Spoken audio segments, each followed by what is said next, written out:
The coffee was still hot when it hit my collarbone, and Gary docked the mug from my pay before I even finished flinching. "Clumsy," he said, like the word cost him nothing, like my whole shift hadn't just gone up in a burn mark under my collar. Table 6 laughed. Table 6 always laughed. I wiped my hands on my apron, the same apron I'd worn through 11-hour doubles for 3 years, and I did the math I always did. Rent. Insulin copay. The balance still owed on Josie's dialysis from the winter before last, and I decided, again, that the burn wasn't worth losing this job over.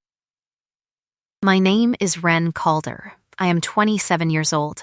I am an omega, and on the worst mornings I still catch myself checking my palms for calluses that used to mean something back when I was 3 semesters from a nursing license instead of 4 years into carrying trays past a tower full of people who would never once look at my face.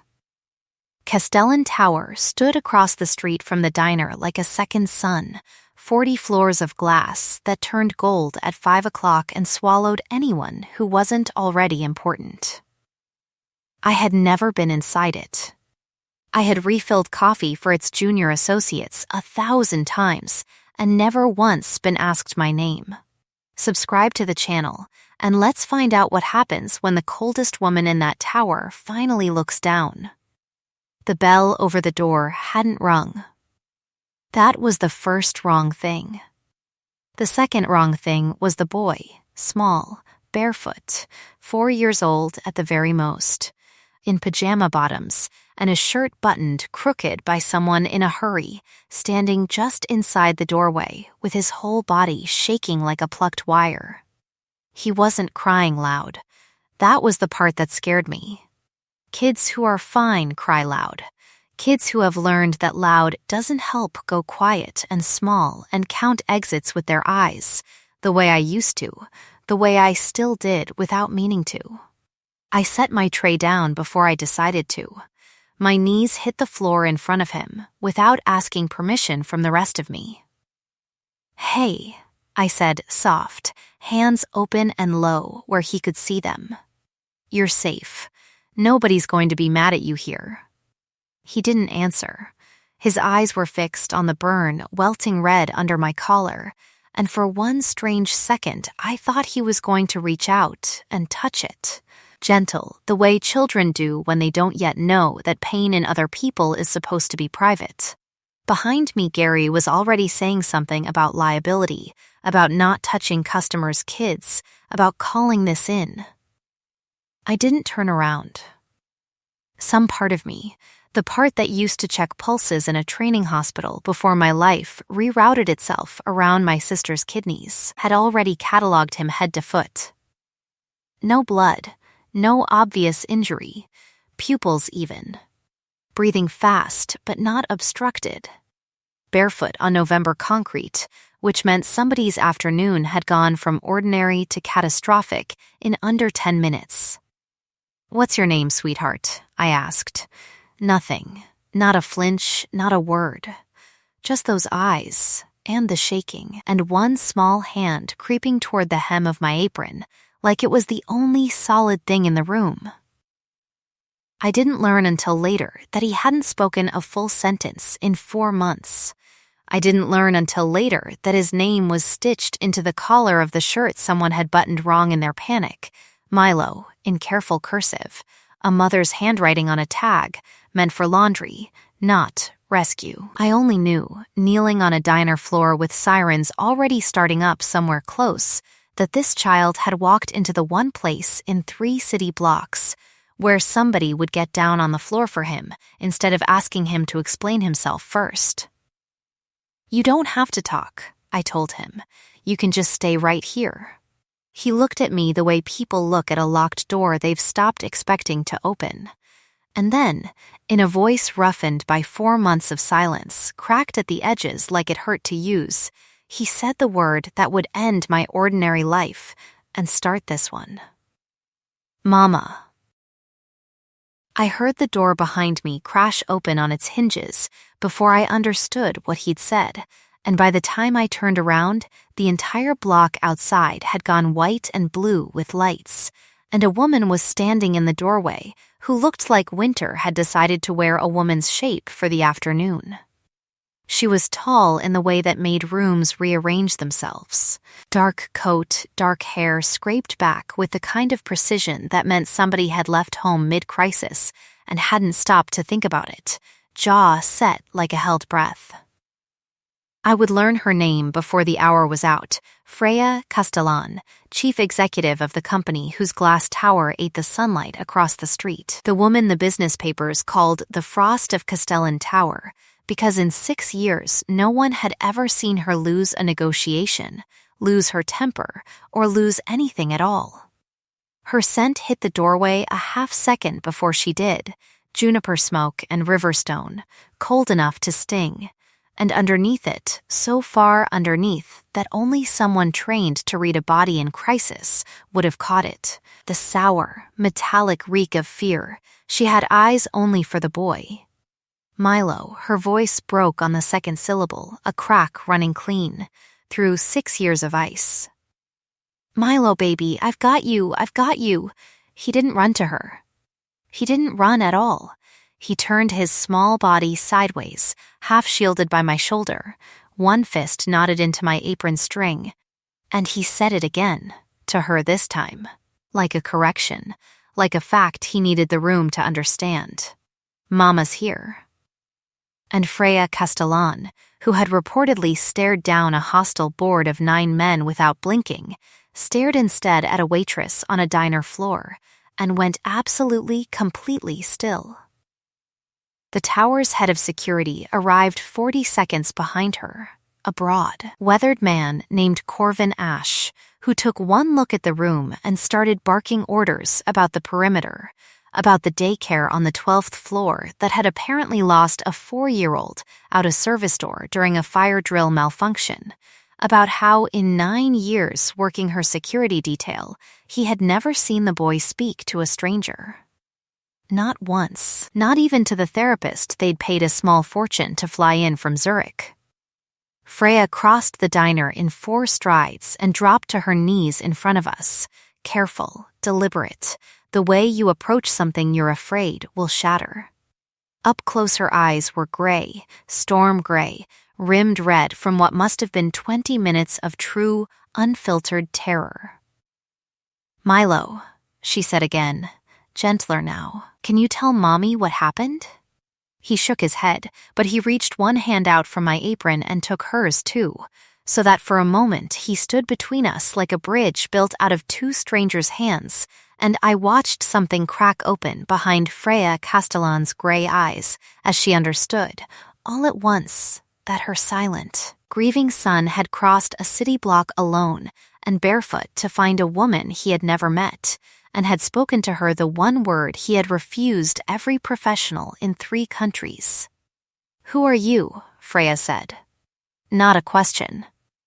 A demand wearing the shape of one, aimed at me like the last stable thing in a collapsing building. "Ren," I said. "Ren Calder." "I just work here." Her eyes went to my collar, to the raw burn there, then to the boy's white-knuckled grip on my apron, then back to my face with an intensity that made the diner, Gary, table 6, all of it, simply cease to exist. "Not anymore," she said. "You're coming with us." Corvin Ash's radio crackled to life against his shoulder. "Ma'am, the building's still under lockdown protocol. Every floor's sealed. You want us to stand it down?" Freya Castellan did not look away from me when she answered. "Not yet," she said. "Not until I understand how a waitress got my son to speak." She had shut down 40 floors of glass and steel over one small boy's silence, and she had not so much as glanced at the wreckage of her own company doing it, and I understood then, kneeling on a floor still slick with spilled coffee, that whatever came next was not going to be ordinary. They walked me across the street inside a moving wall of security, Milo's hand still fused to mine, and the automatic doors of Castellan Tower opened for me for the first time in 3 years of watching them from across the street. The lobby went silent the way rooms do when something wrong has clearly just happened, and nobody yet knows what. I felt every eye catalog my stained apron, my scuffed shoes, the burn blooming purple under my collar, and I felt, for the first time in longer than I could remember, entirely unafraid of being seen. Freya didn't let go of Milo's other hand the entire elevator ride. She kept looking at me in the mirrored panel like she was trying to solve an equation with too many variables. And when the doors opened on the 40th floor onto a wall of glass and a sky gone orange with evening, she finally spoke. "He hasn't said a full word since March," she said, quiet, like a confession dragged out under duress. Not to me, not to his therapist, not to anyone. "What happened in March?" I asked, though some cold certainty in my chest already suspected the answer. Her jaw worked once before she managed it. "His mother died." Milo's hand tightened in mine. I looked down at him, this small, silent boy who had walked barefoot across a city block on the strength of nothing but instinct, and I made him a promise I had no earthly right to make, the kind you make anyway, because some part of you already knows it's true. "I'm not going anywhere," I told him. "No matter how dark the hallway gets, I'll always be the light at the end of it." He didn't answer in words. He just leaned, slow and total, his whole small weight against my hip, and behind us I heard Freya Castellan exhale like she'd been holding her breath since March. "Miss Calder," she said, "I would like to offer you a job." I laughed before I could stop myself, short and disbelieving. "I wait tables. You did today what 6 specialists couldn't do in 5 months." Her gray eyes didn't waver. "I'm not asking you to wait tables. I'm asking you to be the person my son trusts enough to talk to. Name your price." I thought of Josie's next round of bills, stacked in a drawer I'd stopped opening. I thought of Gary docking a coffee mug from my pay an hour ago, like it was a fair trade for a burn. I thought of a small boy's fist locked into my apron string like a lifeline. "I don't want your money," I said, and watched surprise cross her face like weather. "I want to know he's safe. That's the only price there is." Something in Freya Castellan's expression shifted then, some ice easing half a degree, and Corvin Ash, standing behind her with his arms crossed, made a low sound that might have been a laugh if the situation had been lighter. "In 9 years," he said, "I've never heard her offer anyone a blank check and get told no." Freya didn't look away from me. "Consider it accepted anyway," she said. "You'll stay in the guest wing. My assistant will handle your arrangements." Her eyes flicked, briefly, unmistakably, to the burn under my collar, and something in her voice roughened. "And someone will look at that." I should have said no. I should have walked back across the street to a job that hated me, and a life that at least made sense. Instead, I looked down at Milo, who had finally stopped shaking, and I said the only word that mattered. Okay, the guest wing, it turned out, was larger than the apartment I shared with 2 roommates and a leaking radiator. I stood in the doorway of a room with a bed the size of my entire bedroom back home and understood, in the particular humiliating way poverty teaches you to understand things, that I did not belong here. That every thread count and marble surface in this place was a small, quiet accusation. A member of the household staff, an older woman with kind eyes and flowers still dusting one forearm, introduced herself as Odette and set a plate in front of me without being asked. Soup, bread, nothing extravagant. The kind of food a person makes for someone she's decided needs looking after. "You'll want to eat," Odette said. "Miss Castellan won't remember to feed herself for the next 3 days, and she certainly won't think to remind you." "Does she ever eat?" I asked, only half joking. Odette's mouth curved, the particular fondness of someone who has worked for a hard woman long enough to love her anyway. when someone puts a plate in front of her and doesn't ask permission first. I found out how true that was by the second night, when I carried a tray up to the office on the 40th floor and found Freya Castellan asleep sitting upright at her desk, 3 screens still glowing, a cold cup of coffee going stale by her elbow. I set the tray down without a word. I didn't wake her. I found a blanket in the reading nook off her office, soft gray wool, worn at one corner like it had been someone's favorite, and I laid it over her shoulders instead, careful the way you'd handle anything that might break if you weren't gentle. She woke anyway. Alphas always do, when someone gets close enough to matter. Her eyes opened straight to mine, gray gone dark in the low light, and for a moment neither of us moved. Her scent had softened in sleep, juniper smoke gone warm at the edges, river stone worn smooth, and underneath it, faint. Something that smelled almost like relief.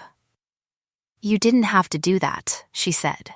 "You didn't have to eat cold coffee for dinner," I said. "We're even."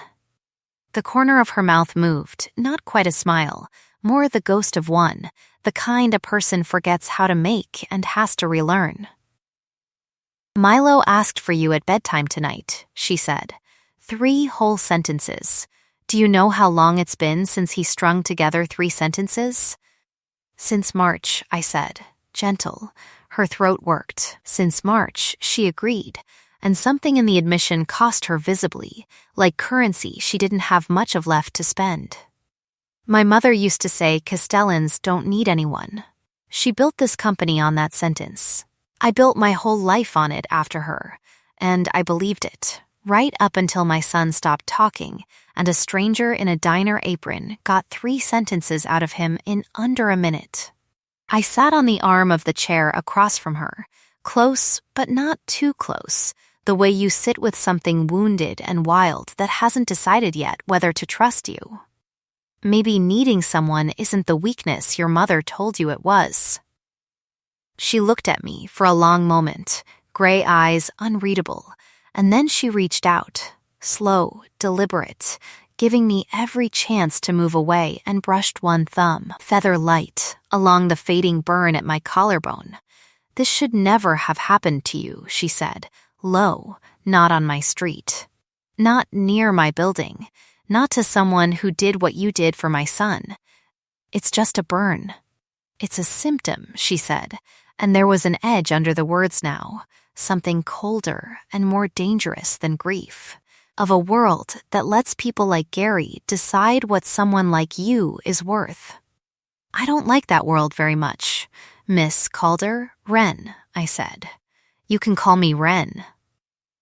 "Wren," she repeated, testing the shape of it, and something about the way she said my name made the room feel smaller and warmer at once.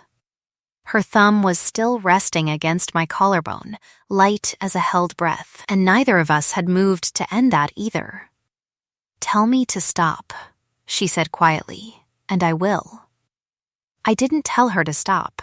I sat very still instead and let her feel my pulse jump under her hand, and understood, with a kind of vertigo, that I had walked into this tower a stranger and was already standing somewhere I had no map for. It was Corvin who broke it, appearing in the doorway with the particular tact of a man who has learned to announce himself loudly before entering rooms.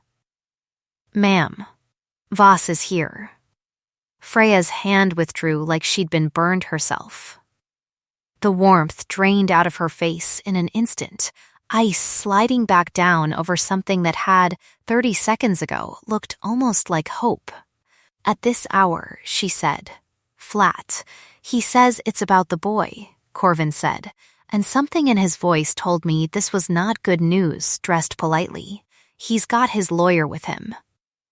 I watched Freya Castellan become, in the space of a single breath, the Frost of Castellan Tower again, spine straight, jaw set, every soft edge locked away somewhere I now knew existed, and had, for one unguarded minute, been allowed to see. "Take Wren back to the guest wing," she told Corvin, not looking at me. though her voice had gone careful in a way that felt, oddly, like an apology. "This doesn't concern her. It would concern me."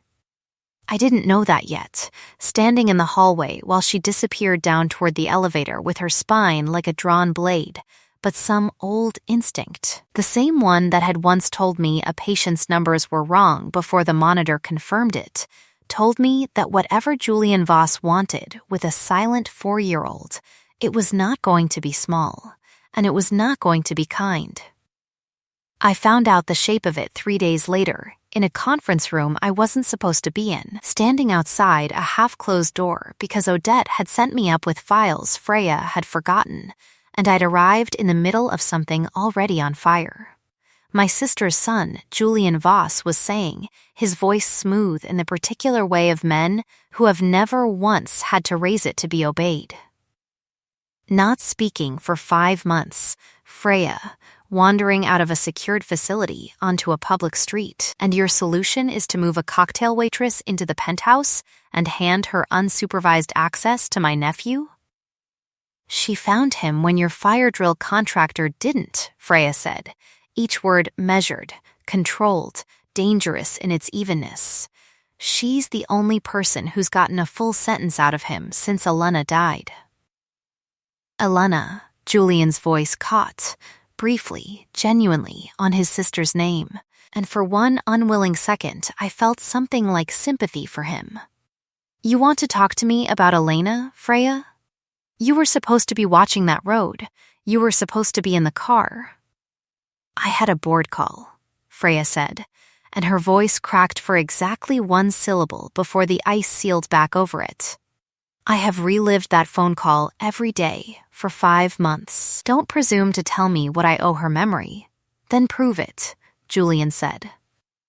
"The board reconvenes Thursday. I'm filing a motion for guardianship review, your fitness, your judgment, your priorities, all of it, starting with the fact that you handed my sister's son to a stranger off the street inside 72 hours of meeting her. You want to keep him, Freya? You'll have to explain that to 9 board members and a family court judge, and I don't think she made him say Mama is going to satisfy either one." I stood in the hallway with a folder pressed to my chest and understood, with the particular clarity of someone who has just become a weapon in a war she didn't start, that I was no longer simply the woman who'd found a lost boy. I was evidence now. I was ammunition. And somewhere behind that door, the coldest woman in the city was fighting for her son with a fury that had nothing left of ice in it at all. Thursday came faster than the calendar had any right to allow it. I spent the days between it and Julian's ultimatum, learning the strange new geography of Milo's grief, how he flinched at raised voices but leaned bodily into low ones, how he would only eat his eggs if they were shaped, badly, into something resembling a face, how he slept with a small, stuffed fox pressed to his chest that Odette told me, quietly, had been the last gift his mother ever gave him.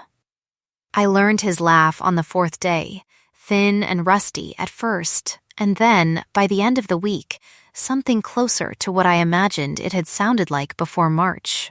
Freya watched all of it with an expression I was starting to recognize: hunger, carefully rationed, the look of someone convinced that wanting things too openly gets them taken away. The board meeting happened behind glass walls I could see through, but not into. 9 gray suits and Julian Voss at the head of the table, looking like a man who had already won. I wasn't allowed inside. I stood in the hallway with Corvin Ash, who had appointed himself my unofficial bodyguard sometime over the past week without either of us discussing it, and watched through glass as Freya Castellan defended her right to her own son to a room of men who had never once had to.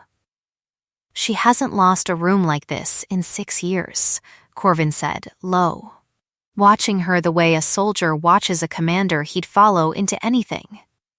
"Not once, not to anyone." "She looks like she's losing this one," I said, because through the glass I could see Julian's mouth moving fast now, could see 2 board members exchange a look, could see Freya's spine go rigid in the particular way that meant she was one word from breaking. "She's not losing," Corvin said.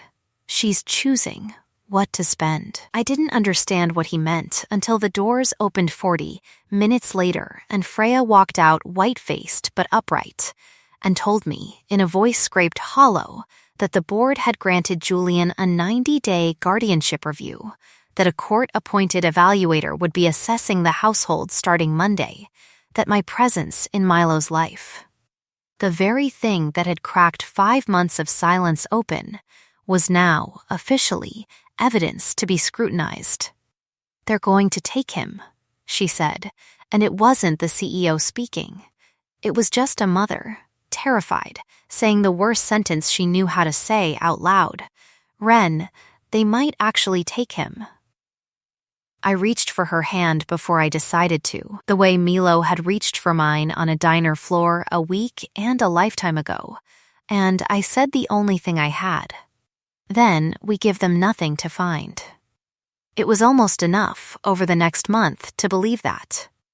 Milo spoke more each week, first words, then sentences, then, on a Tuesday, I will remember for the rest of my life, an entire unprompted story about a dinosaur he'd invented, told in a voice that shook only a little at the edges. The court evaluator, a careful, tired-looking woman named Dr. Feld, sat in on bath time and breakfast, and one excruciating formal dinner, and each visit her notes seemed to soften, and each visit Freya's shoulders came down half an inch further from her ears.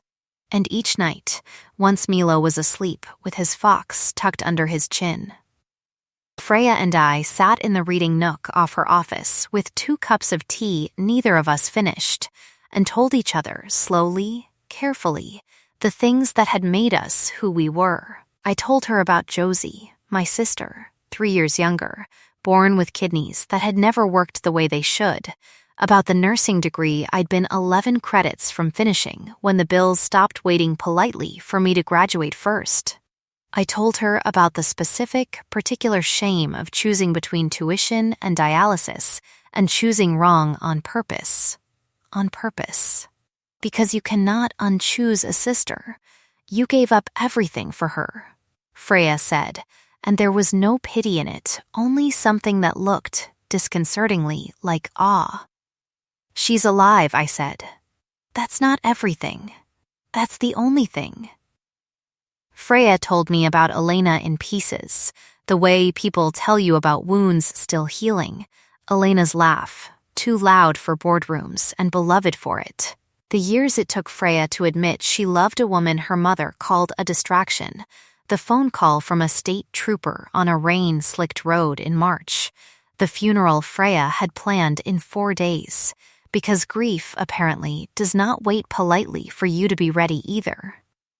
My mother told me love was a liability, she said, staring into her cooling tea, that a Castellan who needed someone had already lost. I believed her for 30 years.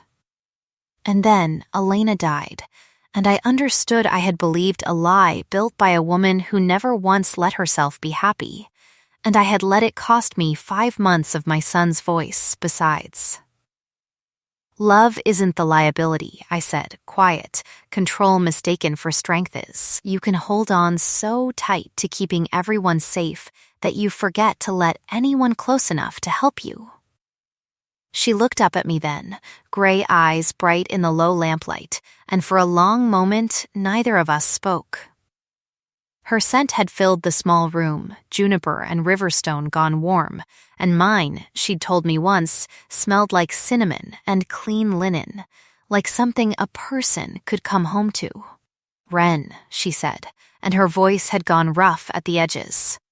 "I am about to ask you something, and I need you to understand that you can say no, and nothing about your place here or Milo's feelings for you will change if you do." "Ask me," I said. "May I kiss you?" I set my tea down with hands that weren't quite steady. "Yes." She crossed the small distance between us slow, giving me every second to change my mind, and when her mouth finally met mine, it was careful, restrained, a woman holding an entire storm behind her teeth and choosing, deliberately, gently, to let none of it loose. I felt her hand come up to my jaw, like she was afraid I might be something that could shatter, and I understood, in that moment, that the alpha the world called the Frost of Castellan Tower spent every ounce of her considerable strength not on taking, but on making absolutely certain I never had to ask her to stop. We broke apart slow. Her forehead came to rest against mine, both of us breathing like we'd run somewhere. "I have wanted to do that," she admitted, "since a coffee burn on your collarbone made me forget how to be the person my mother raised. I've wanted it since you fell asleep at your desk with 3 screens still running," I said, and felt her laugh, low and surprised, against my mouth. It was, of course, exactly then that Odette's voice came sharp and fast up the stairwell, calling Freya's name in a register I had never once heard her use. And both of us were on our feet and moving before either of us finished the thought that something, somewhere in the tower, had gone terribly wrong. Odette met us at the landing with a face gone gray. "Milo's window," she said. "The service door off the fire stairs. It's open, and he's not in his room, and," her voice cracked, "there's a man on the 12th floor security footage who isn't staff." Corvin was already running. Freya was already running. I ran after both of them, with my heart trying to climb out through my ribs, and the tower's alarm system began to wail through every floor at once, a sound I would hear in my sleep for months afterward, red light strobing down 40 flights of glass, while somewhere in that building a woman's entire world had just gone missing for the second time in 6 months. They found the 12th floor service door propped with a folded napkin, deliberate, unhurried, the mark of someone who had planned this, and not someone improvising. Corvin's team pulled camera footage in under 90 seconds, a man in maintenance coveralls, face angled carefully away from every lens, walking a small, half-asleep boy in pajamas down the fire stairs with a hand clamped firm around his wrist. Freya watched the footage twice with a stillness more frightening than any scream would have been. "That's not maintenance," she said. "I know that walk, Voss," Corvin said, already dialing. "He wouldn't," Freya said, and then, hearing herself, corrected it with a voice like breaking glass. "He would. God help me, he would, if it meant proving I can't keep my own son safe in my own building." I was already moving, my mind running the cold, clear triage logic I hadn't used in years. Exits, timing, what a frightened man does with a frightened child when the walls start closing in around him. "The parking structure," I said. "It's the only exit off that stairwell that doesn't route past a manned checkpoint. If he's trying to get Milo out of the building without being seen, that's his only route." Corvin's head snapped toward me. "How do you? I used to work triage," I said. "You learn to read a floor plan for the fastest way out when someone's bleeding and doesn't have time to wait for an elevator. Same logic. Go." We went. Freya's coat billowed behind her down 2 flights of stairs with a speed I hadn't known was possible in heels, and I kept pace beside her, both of us silent, both of us running on the same terrified engine, until we hit the concrete dark of level B2 and saw them, Julian Voss, coveralls half unzipped over a suit that gave the disguise away at close range, Milo held against his hip, awake now and rigid with fear, his small mouth open on a scream that fear had apparently stolen the sound from. "Julian," Freya's voice cut across the garage like a blade unsheathed. "Put him down. He's my sister's son." Julian's voice wavered, cracked at the edges, a man further gone than he'd sounded in any boardroom. He should have been raised by family who understood what he lost. "Not by you. working through her funeral, not by some waitress you picked up off the street because it was convenient. Julian, look at him, Freya said. Quiet now. Deliberately quiet, the way you gentle down a spooked animal. Look at your nephew's face. He is terrified of you right now. Is that what Elena would have wanted? Something in Julian's grip loosened, fractionally, guilt working visibly across his face, and in that half-second Milo twisted free of his slackened hold and ran, not to his mother, though she was closer, but past her, straight into me, small arms locking around my legs with a strength born entirely of terror. Mama, he sobbed into my apron, real this time, unmistakable Mama. He said Mommy sent him, he said. I know, sweetheart, I said, dropping to my knees, my hands running fast and practiced over his arms, his ribs, his scalp, the same triage sweep I'd have run on any patient, checking for what fear alone couldn't tell me.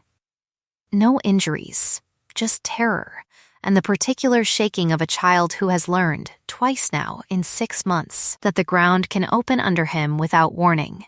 I know, you're safe, I've got you.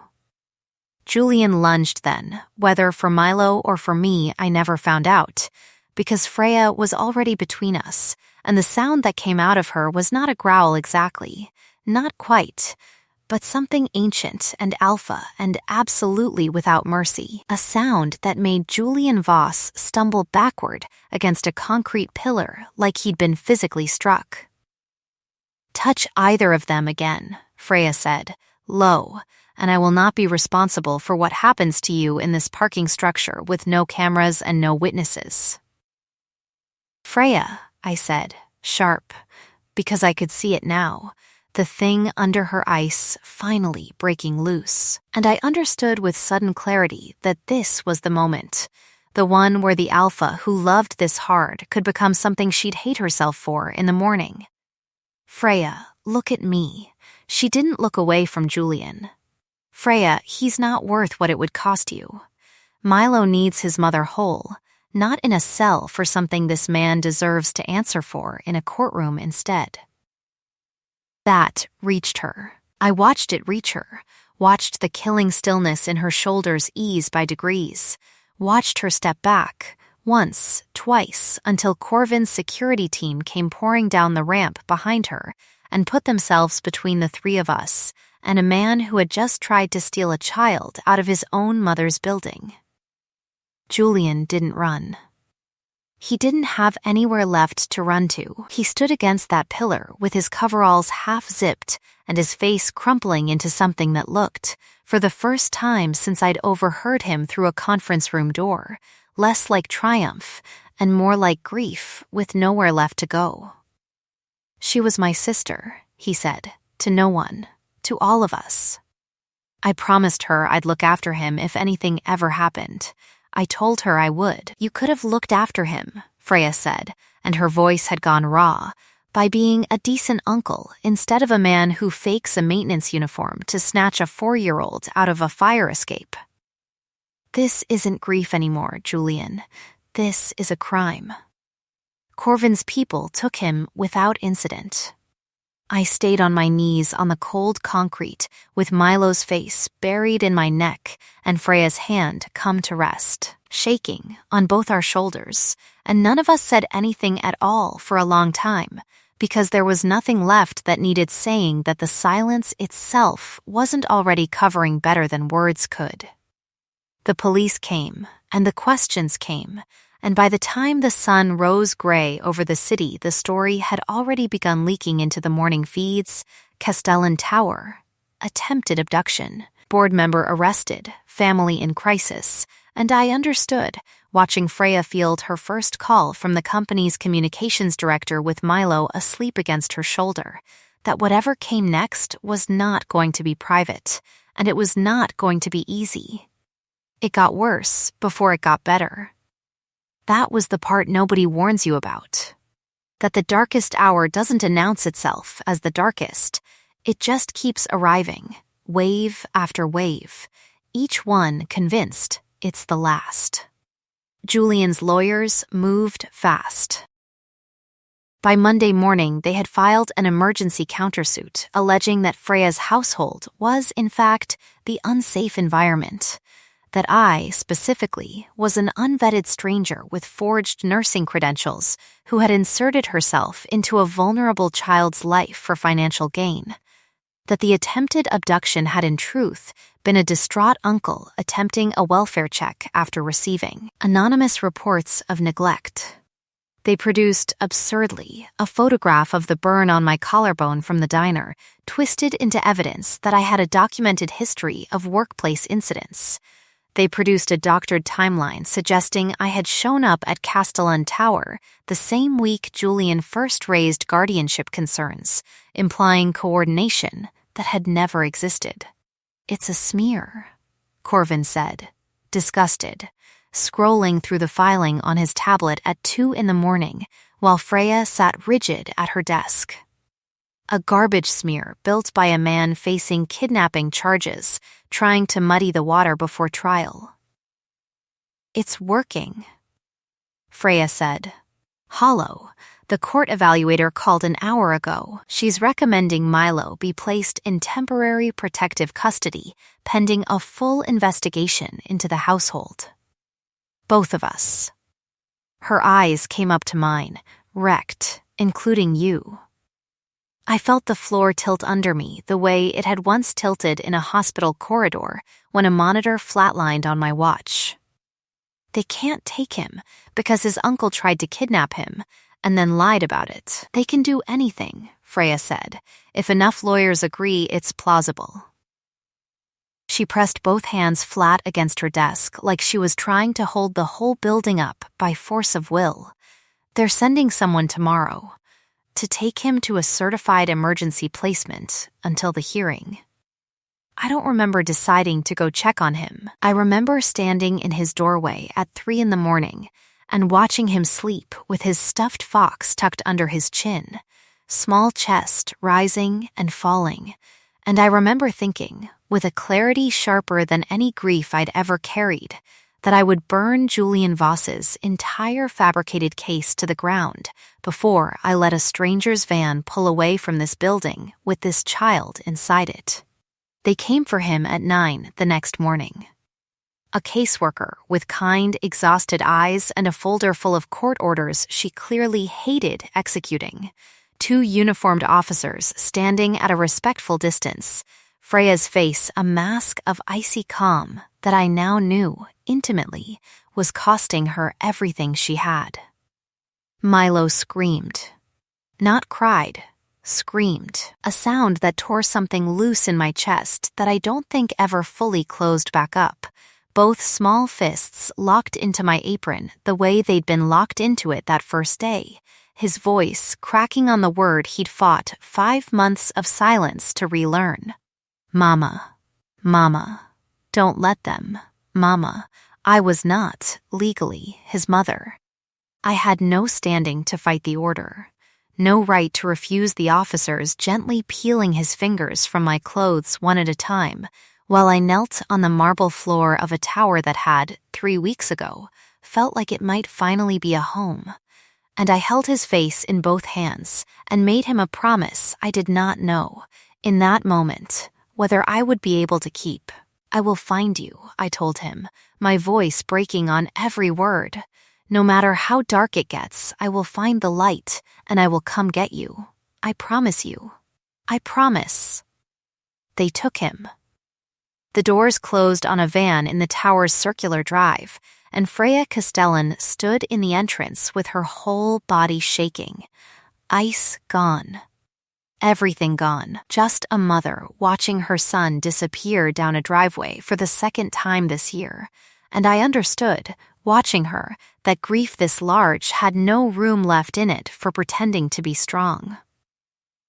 "We are not losing him to that man's lies," I said, and something in my voice must have carried the same triage cold clarity that had once told me a patient's numbers before the monitor confirmed it, because Freya turned to look at me like I'd thrown her a rope. I need every document Julian's lawyers filed. I need Elena's accident report. I need the maintenance logs from that service door. Give me 48 hours before that hearing. Ren, what are you? I trained to read charts for a living, I said. I know what forged timestamps look like. I know what a doctored medical record looks like. Because I've caught them before. In a hospital, on a shift, when a man's numbers didn't add up and everyone wanted to believe the easy story instead of the true one. Let me look. It took 31 hours, most of them sleepless, spread across Freya's dining table with Corvin running searches and Odette bringing tea neither of us drank. Before I found it, not one thing, but 3, stacked together the way real evidence always is, ugly and undeniable once you finally see the whole shape of it. The maintenance company Julian claimed sent him to check the service door had no record of dispatching anyone that week. The anonymous neglect report had been filed from an IP address registered to Julian's own law firm and buried in an insurance claim from March in language dense enough that no grieving widow reads it closely, was a maintenance record on Alana's car, brake lines serviced 11 days before the accident, by a mechanic whose invoices, cross-referenced against Julian's personal accounts, had been paid for out of his pocket, not the family's. I sat back from the table at 4 a.m. with my hands shaking and looked at Freya across a scatter of printouts that amounted, taken together, to something far darker than a custody dispute. Freya, I said, very carefully, I don't think Elena's accident was an accident. She went white. Then she went somewhere colder and more terrible than I had ever seen her go, somewhere past ice into something that had no name I knew, and she picked up her phone with hands that did not shake at all. Corvin, she said, get me every lawyer I employ. And get me that hearing moved up. Today, the hearing was not held in a courtroom. Julian's lawyers, sensing something had shifted, tried to delay it twice, but a judge who had apparently grown tired of Castellan Holdings' name appearing in her docket agreed to an emergency session in a downtown conference room, closed to press, open to exactly the people whose lives hung on its outcome. I sat beside Freya at a long table, with a folder of my own findings squared in front of me, my hands cold, my collarbone still faintly marked from a coffee burn that felt, now, like it had happened to someone else's life. Julian arrived flanked by 2 lawyers, composed, contained, a man who still believed the story he'd built could hold. It held for exactly as long as it took Freya's counsel to introduce the maintenance company's sworn statement that no employee had been dispatched to Castellan Tower the week of the alleged welfare check. It held a little longer through the IP address, until Julian's own junior associate, present in the room and visibly unaware he'd be implicated, went pale enough that the judge asked, pointedly, whether he needed a moment. It did not survive the brake line invoice. I watched Julian Voss's face when Freya's attorney read the mechanic's name and the payment date aloud into the record, watched something in him that had been holding for 5 months since a rain-slicked road finally, catastrophically give way. He did not deny it in words. He put his face in both hands instead, and the sound that came out of him was not the sound of a man caught, but the sound of a man who had spent 5 months lying to himself as thoroughly as he'd lied to everyone else and had just run out of road to keep doing it on. I told her to slow down that road every winter, he said, muffled, wrecked. She never listened to me. She never listened to anyone but Freya. I just wanted, his voice broke entirely. I don't know what I wanted. I wanted someone to blame. I wanted him back with family who wouldn't forget he was hers too. You had him with family, Freya said, and her voice, though quiet, cut through the room like the flat of a blade. You threw it away the day you decided sabotaging brakes was easier than grieving like the rest of us had to. It was not, in the end, a confession that held up cleanly to criminal standard. The mechanic's records were damning, but circumstantial. Enough for an investigation, not yet enough for a conviction.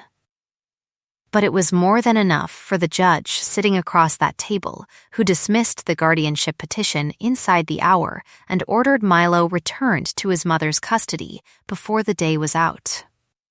With a note in the record recommending the district attorney's office open a formal inquiry into the circumstances of Alana Vos Castellan's death. They brought Milo back to the tower at 6 that evening. I was standing in the lobby when the elevator opened, and he came off it running, faster than I had ever seen a 4-year-old run, straight across 40 feet of marble and into my arms with a force that knocked me half a step backward and didn't matter at all. "You found me," he said into my neck, wonderingly, like he'd genuinely doubted I could. "You said you would, and you did." "I told you," I said, my voice breaking wide open, holding him so tight I probably should have been gentler about it. No matter how dark it gets. Freya stood a few feet away watching us with an expression I had never once seen on the frost of Castellan Tower, undone completely, tears she did not bother hiding, and when I finally looked up at her over her son's shoulder, she crossed the last of the distance between us and folded both of us into her arms at once, her face pressed to the crown of Milo's head. Her whole body shaking with something that had been held together by sheer will for 5 months and had finally, mercifully, been allowed to break. "I love you," she said, muffled into my hair, fierce and unguarded and entirely without ice. "I have loved you since a diner floor, I think, and I was too much of a coward to say it, while I still might lose you both to a man who deserved none of this. You're not a coward," I said. "You shut down 40 floors of your own building for a scared little boy on your very worst day. Cowards don't do that." She pulled back just enough to look at me, gray eyes bright and wet and utterly undefended. "Marry me," she said, and then, hearing herself, laughed, wet and startled. "That is, I meant to do that with a ring, and a dinner, and considerably less crying in a lobby. Ren, will you marry me?"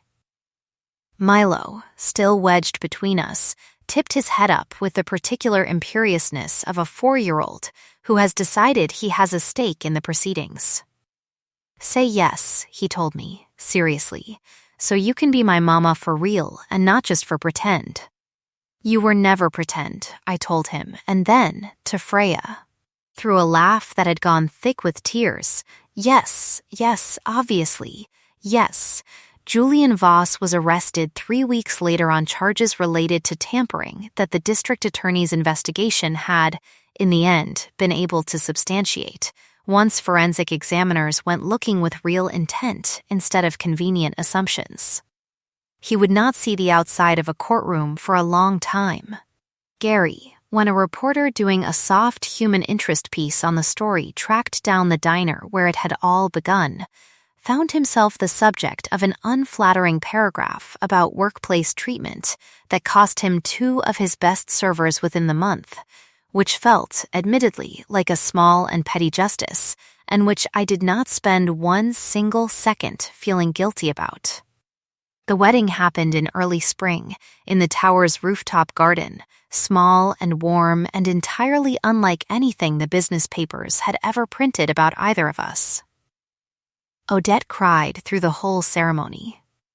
Corvin, standing as Freya's second, told anyone who'd listen that in 9 years he had never once seen her wait on anyone the way she waited, patient and radiant. At the end of that aisle for me to walk it. Milo, our ring-bearer, refused to hand over the rings until he had personally inspected them for what he called fox quality, a standard neither of us fully understood, but both agreed to meet.